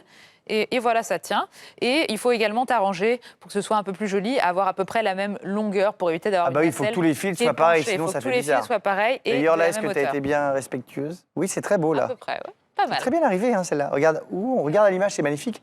On dirait qu'elle vole. Ouh. T'en es où, Fouque? J'en suis là. Ah, vachement pas bien, dis donc. mal. En plus, les couleurs sont très belles. Hein. Très si je puis jolies. me permettre, c'est beaucoup plus joli que ce qu'a fait Sarah au niveau couleurs. mais voilà, chacun ses goûts, les goûts et les couleurs. Les couleurs, voilà. Exactement. C'est ça, c'est personnel. Et c'est super. Et après, on met ça en déco dans la chambre. Et après, on accroche ça au plafond, mais c'est en déco, tout Eh simplement. ben, c'est parfait. On a tout compris. Sarah, merci beaucoup. Ça t'a plu, Fouque, cette petite expérience? Oui, merci. N'hésitez pas, vous aussi, bien sûr, hein, à faire la même chose chez vous, à nous envoyer des photos sur les réseaux sociaux de Lumni avec le hashtag Club Lumni. Voilà, donc à ce stade, on a appris plein de choses sur Elsa et Snow. On sait plein de choses sur les chiens. On a appris à faire des décorations aériennes dans la maison. Qu'est-ce qui pourra encore nous manquer? Oh. Mais qu'est-ce donc? Peut-être apprendre à danser comme la plus grande star de l'histoire de la musique, Monsieur Michael Jackson. Aouh! Oh là là! S'il fallait choisir qu'un seul cours sur toute une décennie de Club Lumni, pour moi, ce serait celui-là. Avec notre prof de danse, Johan, dont c'est la toute première. Oui, un petit peu stressé, c'est parti. On y va. Salut Alex. Salut Yo-Yo, ça va bien? Ça va bien et toi? Quelle ambiance! Ah oui, on monte chaque à distance. Hop, on est parti. Je suis ravi de vous retrouver pour ce premier cours de danse. Tu vas voir Ah, le venez, principe- venez les filles, on y Venez va. Alors, moi, les avec Réa, ça va être compliqué, Allez, mais... allez. Alors, Le principe est simple, vous allez voir les filles, c'est de danser à la manière d'eux, d'accord? À la manière d'Ariana Grande, à la manière de Justin Timberlake ou encore de Beyoncé. Oh, oh, oh, oh. ah, ça, elle fait très bien, Laetitia Beyoncé. J'ai vu, elle fait le ça maîtrise. parfaitement. Mais pour histoire de nous mettre un petit peu dans l'ambiance, si vous êtes d'accord, on va prendre des accessoires de Michael Jackson. Regarde, on t'a préparé des petites choses. Alors, il faut qu'on les prenne chacun, évidemment, règle Voilà. Covid oblige. Ceci est pour toi. Alors, oui. Alors c'est le fameux gant que Michael Jackson mettait toujours à la main droite. Si vous me permettez, je te laisse prendre le gant blanc. Je sais pas pourquoi il y a un slip. Alors je crois que l'équipe t'a préparé quelque chose. Si tu veux bien, je vais te laisser prendre le chapeau. Allez. Je sais Allez, pas je laisse pourquoi. mettre l'ensemble. Est-ce que C'est ça va très voilà. bizarre qu'il y ait un slip. Ce Pourquoi il y a un chapeau-là, slip? c'était le fedora qu'il portait notamment dans le clip de Smooth Criminal. Ah oui. Écoute, c'est parfait comme ça. Attends, mais j'essaie de le mettre déjà. Ah, voilà. Je sais pas pourquoi il y a Il reste ça, hein, encore mais quelques petits éléments si tu veux. il y avait bien. un surslip. Attends. Alors, Ah, c'est très. Parfait, on y va. et maintenant, si tu peux mettre le chapeau, c'est parfait. Écoute, Alex, je crois que tu es Pas du tout parfait. ressemblant. Ça ressemble pas du tout à Michael Jackson. Ah, il y a Réa qui se mêle à nous, à part le slip peut-être. Tu viens danser Alors. avec nous. Vous êtes prêts? Vous êtes prêts On à est danser? Mais avant toute chose, avant de danser, il faut faire un échauffement, d'accord? Ok. Fouque, est-ce que tu es prêt à participer avec nous? Ok, t'es debout, tu es prêt. On va commencer par ce côté. Mettez deux pieds ensemble, on commence ici. Demi-pointe, les mains sur les hanches, demi-pointe, vous êtes parfaite. Demi-pointe, demi-pointe, ensemble, demi-plié. Relevez. On repousse le chapeau, on dépose les talons dans le sol. Même chose de l'autre côté, demi-pointe. Demi-pointe. Je suis déjà crevé. Demi-pointe. Demi-pointe. On relève. C'était parfait, Fouque. Demi-pointe. Dépose les talons dans le sol. Vous êtes tellement bon qu'on va 2 fois plus vite. Allez. Demi. Demi. Demi. Demi. Plié. Relève. Tête dans le chapeau. Dépose. Encore une dernière fois de l'autre côté. Vous êtes parfaite. Bravo, Ouais, Alex. bah, écoute, on fait ce qu'on peut, hein. Encore une fois. Allez, une fois tout seul. Moi, je me fais de côté de façon à ce que vous puissiez bien voir le mouvement et le transfert du poids du corps. Demi. Parfait. Allez, dernière des dernières. Parfait, parfait, parfait. N'hésitez pas à soutenir le centre, 3 doigts sous le nombril. Vous êtes vraiment... Ça, c'est que l'échauffement là. C'est que l'échauffement. J'en peux déjà plus, la vache. Ça va, Fouque? Ah oui, toi aussi, t'es crevé. Ah bah oui. Ah bah, je te comprends. Il est complètement fou. Alex, j'ai une question. Oui. Je sais que tu es fan de Michael Jackson, Oui. mais quel est le pas emblématique pour toi? Ah bah c'est le moonwalk, le pas de la moonwalk. lune. Alors, si vous êtes d'accord, et toi, Fouque, je vais t'apprendre ce fameux moonwalk, d'accord? On va se mettre de profil, d'accord? On va tout simplement reculer le pied du côté de l'écran. Voilà. Je vais presser mes orteils et tout simplement, je vais brosser. Et je transfère le poids du corps. Encore une fois, brosse, transfère le poids du corps. N'hésite pas à presser le talon. Brosse, transfère le poids du corps. On recommence encore une fois. Allez, presse vraiment ses orteils et enfonce le talon. Brosse, oui, change. Brosse, change. Brosse, change. On va aller un tout petit peu plus vite si vous êtes d'accord, les amis. On y va. 5, 6, 7, 8 et 1, 2, 3, 4. Bravo, vous êtes incroyable. Je l'ai pas mal, moi, je crois. Je crois que je l'ai pas mal. Attends, je te le montre. Attention, démonstration. Incroyable, bravo Alex, bravo. Pas mal, non? Comme tu es très très fort, si vous êtes d'accord, je vais vous apprendre 2 autres mouvements. Je vais vous apprendre le spin et le relevé. Le spin, c'est un tour sur toi-même. On va mettre les mains sur les hanches, je vais déposer le pied, j'enveloppe, je tourne et je récupère la face. Ah, c'est facile ça. C'est facile? Ah, vas-y. Alors, si c'est facile, on va essayer avec 2 tours. Non, c'était pour rire que j'ai dit que c'était facile, Johan. J'enveloppe et je fais 2 tours. J'en perds mon chapeau. Oh, c'est pas mal, c'est pas mal. Tu y arrives, Fouque? Fouque, tu y arrives. Tu sais, j'ai un petit secret pour t'aider si tu es d'accord. Tu vas fixer un point devant toi et tu vas voir, le tour va être beaucoup plus facile. Allez, une fois ensemble, Fouque, regarde un point devant toi et tourne. Oh oui, la vache, c'est facile, dis donc, avec le point. Bravo. Pas mal, Fouque aussi, il est bien arrivé. Fais-le toi pour voir ce que ça Je donne. refais, je croise, je fixe un point et hop, je tourne. Et tu peux faire combien de tours comme ça? Je peux essayer. Allez, je vais essayer d'en faire 3. 1, 2, hop. Ah oui, dis donc, ah ouais. Vous savez que Baryshnikov en faisait 12 dans Soleil de nuit notamment. 12 tours, ça c'est incroyable. 12 tours. Et je vais vous apprendre maintenant le deuxième mouvement, un relevé. Ça va être facile. Je vais me mettre dans la diagonale, je vais remonter sur mes orteils. Remonte sur les orteils, fléchis les genoux et tiens le chapeau à la Michael Jackson. Ah oui, bah c'est ce qu'on a fait tout à l'heure en fait. L'ensemble du chapeau. Sans se rendre compte, c'est ton échauffement. Mais oui, c'est mon échauffement. C'est les transferts de poids du corps. Tac. Une fois, on met les 2 mouvements ensemble. Enveloppe, tourne et relève. Vous êtes incroyable, vous avez quasiment toute la C'est génial. chorégraphie. Alors attention, on va voir si on l'a propose, tous. Oui. On va voir si vous avez tout. Ce que je vous propose, c'est de mettre l'ensemble de la chorégraphie ensemble. Le moonwalk, le spin et le relevé. Ok, t'es prêt, Fouque? On y va. Alors, attention. Allez, on va monter un peu le son. On monte le son, monte le son. Musique, musique. 5, 6, 7, 8 et 1, 2, 3, 4, je tourne et je relève. Allez, à vous les amis. C'est pas mal, hein? On essaie C'est pas mal. Attends, vas-y, toi d'abord, vas-y, Sarah. Allez, Vas-y, Sarah. 6, 7, 8 et 1. Oui, 2, 3, 4 et je tourne et je relève. Mais Oui. Laetitia, à toi. Et 1, 2, super. C'est pas mal du tout. Alors, pour vous aider. Non, je vais essayer. Je vais essayer. Attends, j'essaye. En chaussettes, c'est pas fait. Attention, démonstration. Yeah. Bravo Alex, fantastique. Woup. C'était pas mal, non? C'était plutôt pas mal. Bravo à tous. Maintenant, tu sais danser le moonwalk. Est-ce que tu veux le refaire une fois, pardon? Vas-y, Fouque, vas-y, fais-le-nous. Montre-nous la chorégraphie une fois. Allez, c'est parti. Et oui, bien. Spin. Et en plus, tu as l'attitude. On tourne. Beaucoup tourne. Oui, et relevé avec la main sur le chapeau. Génial. Bravo, Fouque. Génial, merci beaucoup. Merci. Johan. Ah, bah je suis content d'avoir appris ça. Maintenant, ce que j'aimerais apprendre la prochaine fois, c'est ça, là. Tu sais, je comprendras. Ah, je vais essayer de te l'apprendre. Je sais jamais comment on fait ce truc-là, ça m'énerve. Tu sais le faire, toi?